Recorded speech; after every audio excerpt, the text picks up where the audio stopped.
YouTube. My name is Becca and I'm SamBrie Stitches here on Flosstube and Instagram. Welcome to another special edition of Interview with a Flosstuber. Today I have a very special guest.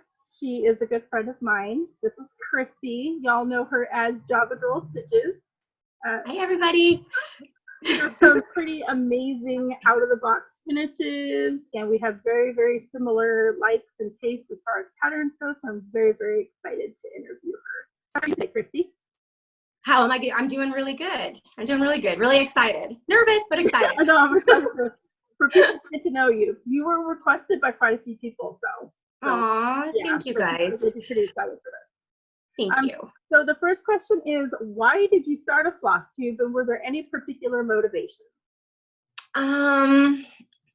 Well, when I posted on Instagram a lot, my finishes and stuff, I did get requests to do a Flosstube, and I was like, no, I am way too shy and too nervous. I don't like to talk in front of people, but after some coaxing along, I finally decided, okay, you know what? I'll give it a try. And so that's how I got started in it, and absolutely the best thing I ever did. Definitely not as shy anymore. I can talk in front of people, and all the people I got to meet and all the friends that I've made has made it completely worth it. It's a very, totally very worth it. amazing community for sure. It really is. Yeah. It is. The second question is a viewer question, and they are looking for people who have blogs. Do you happen to have a blog? I don't have a blog. Like, Flosstube is quite enough. That's all I can handle. Then Instagram was like, that's all I can keep up with. No blogs, no. I know. Flosstube is a lot of work. That's what I said. A couple other people didn't have them. I'm like, there's no way I could keep up with a blog and Flosstube and Stitch. No. Me either, girl. All right. And so how did you learn to stitch, and how long have you been stitching? Okay. When I was a kid, I think it was about 11 or 12. My mom was a really good sewer. I wasn't interested in sewing, but she had like these books, and they had printed cross stitches on them, and you kind of ironed it on like some fabric. So it wasn't really cross stitching, but you did make the X's. So I guess it'd be more like embroidering type thing. And so I made my dad a train because he loved trains. So that got me started in loving cross stitch. And then I didn't stitch in my teens, but I want to say when my first son was born, I started stitching again. So I've been stitching probably since I was like real stitching, probably since I was like 20, and then off and on, back and forth. And then, you know, it just went crazy, and now that's all I do is stitch. Oh, that's cool. I just jump right in. That's probably about how long I've been stitching too, since about 20. Yeah. About 20 years, yeah. So what is your favorite project that you've stitched? Favorite project I've stitched? That's a good one. I don't know. All of them. I have like one particular favorite, but I love all of mine. I don't know. That's a hard one. Probably my favorite one just recently was the one that's, it was the September, like monthly one, and I changed to say My Coop. And then I really like the finish on how that one turned out. That's probably one of my favorite, but anything farmhouse, anything seasonal, I love them all. I don't think I really have a favorite. That's too hard. I love them all. Anything with chickens. Chickens I love. Yeah. That new Revirus pattern, that's pretty awesome. Did you go buy that? You need to buy that. I haven't bought it yet, but I'm going to. So cute. So what do you enjoy most about stitching? Everything. I love everything about it. It's relaxing. It makes me feel like I'm accomplishing something. I love to have a blank piece of fabric and it has nothing on it, and you create something just amazing. It's just come to life. Yeah. Yes, I think that's probably my favorite. And then I like to do finishes too. I like to have displayed, do something and then display it all over your house. So I like all of it, every aspect of it. So do I. The next question is, what's your favorite genre of book or movie? Movies? Well, I like chick flicks. Who doesn't? But probably, I guess it would be fantasy. Harry Potter, Lord of the Rings, The Hobbit, Star Wars. Those are definitely I can watch those on repeat over and over and never get sick of them. So that's probably my favorite, I guess, would be fantasy. Nice. Well, and that leads into the next question of what fictional place would you most like to go? Oh, all the way Hogwarts. That would be awesome. I would love to live in a magical world. I mean, how cool would that be? Just to be in anywhere that has to do with Harry Potter. I'll take any of those places. Love it. That would be pretty neat for sure. Yeah, it would be really cool. So if you could choose to do anything for a day, what would it be? Definitely something with my family, with all my boys together, because we haven't got to do that in a really long time. And we really like the mountains, and I love waterfalls and streams. So I would, you too, I know, I look at you, I so live in the wrong area for that. Like you're green, you're so green.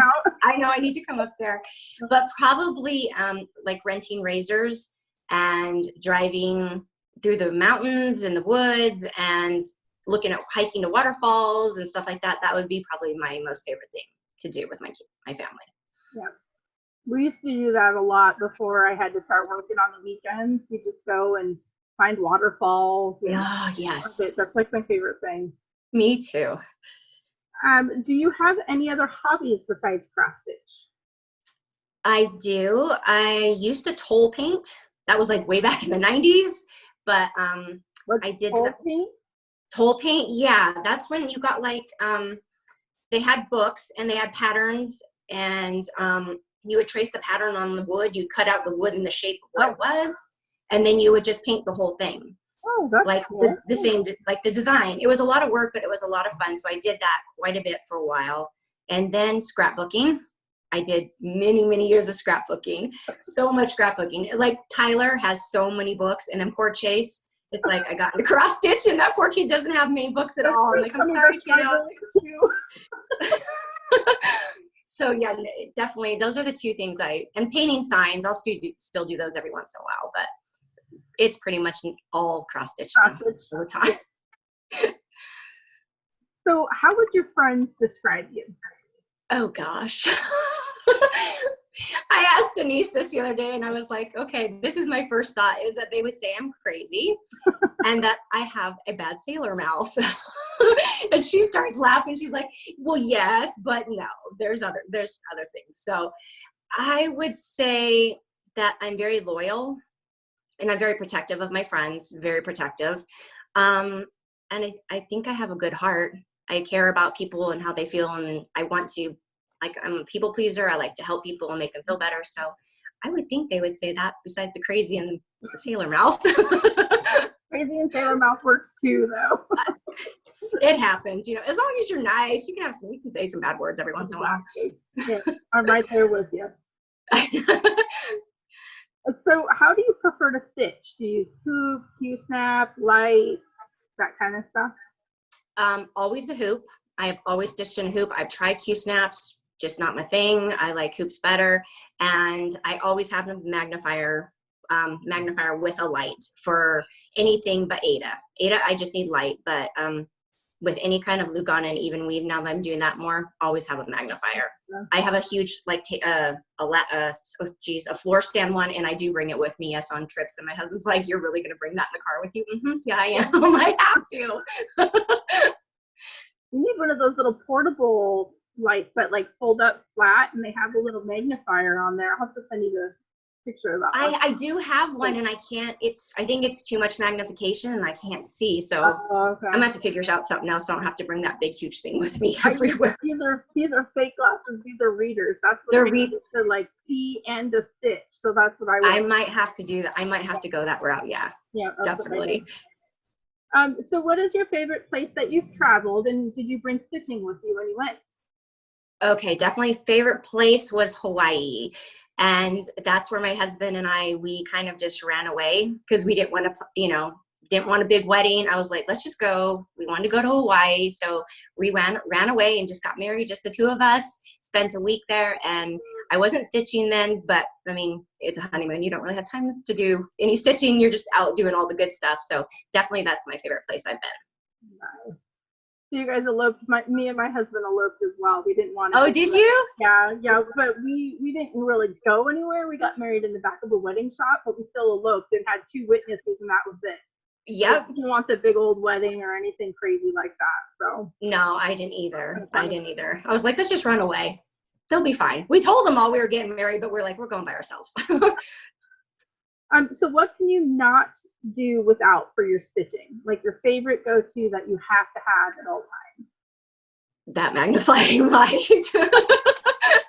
Definitely the magnifying light, and probably needle minders. I have to have a needle minder all the time. Always. And I still lose needles anyway. They fly off of there. I do not know how, but those are my 2 things. I mean, too long of a thread, so sometimes they it's like, there it goes. I'm like, oh gone. man. Yep. Been there, done that. Person for them. Do you have a big needle minder collection then? Do you have a pretty good sized one, or do you just have favorites?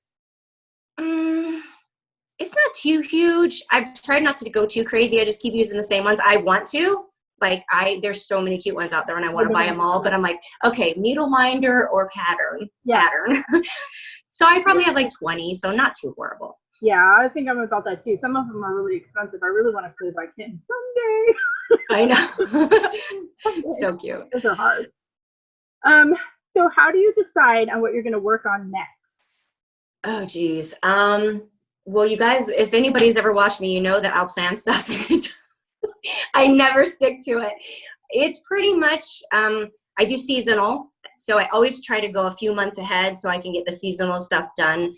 But you guys know lately that the chicken patterns in the farmhouse are always kind of thrown in there. So whatever is calling to me and I really want to stitch, that's what I'm going to stitch. Yeah, that's usually how I work too. I tried to do the wheel for Mania and I kind of got off of that. So you're like, I don't want to stitch that today. Yeah. I want to stitch what I want to stitch. Yeah, it's hard to do that. Like everything that I want to stitch is on there, but I don't want it to tell me what I'm going to stitch. So exactly. You're like, no, I feel like this today, so that's what I'm stitching. Yep.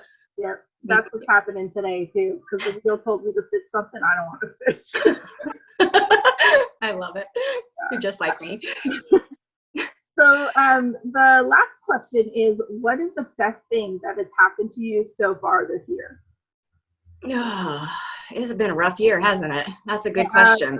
Yep, I try to end on a positive, happy note of just like the best thing that has happened since everybody's had such a rough year.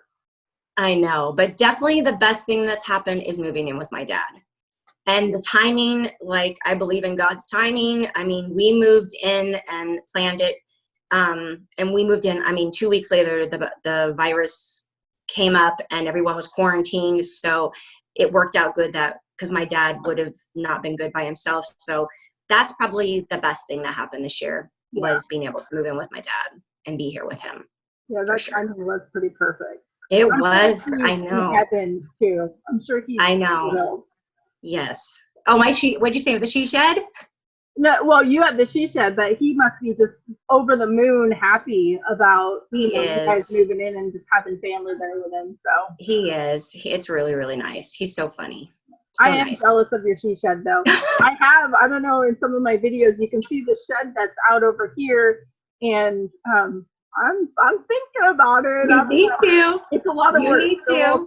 We'll see. It's so nice. It's nice to get away from everybody and have your own space. So yeah, just tell your hubby. It's not, go ahead and do it. It's not that much work. It's a lot of work. We'll see. It is a lot of work. But you'll enjoy it. Yeah, I know. So that was all of the questions. I appreciate you taking the time to chat with me and have the interview. Everybody's going to love this interview to get to know you a little bit better. So, well, thank you. I'm so glad to help you out and do it with you. So much fun. Thanks for inviting me. Yeah, thank you. And we'll say bye to everybody on Flosstube. Bye, everybody. See you guys later.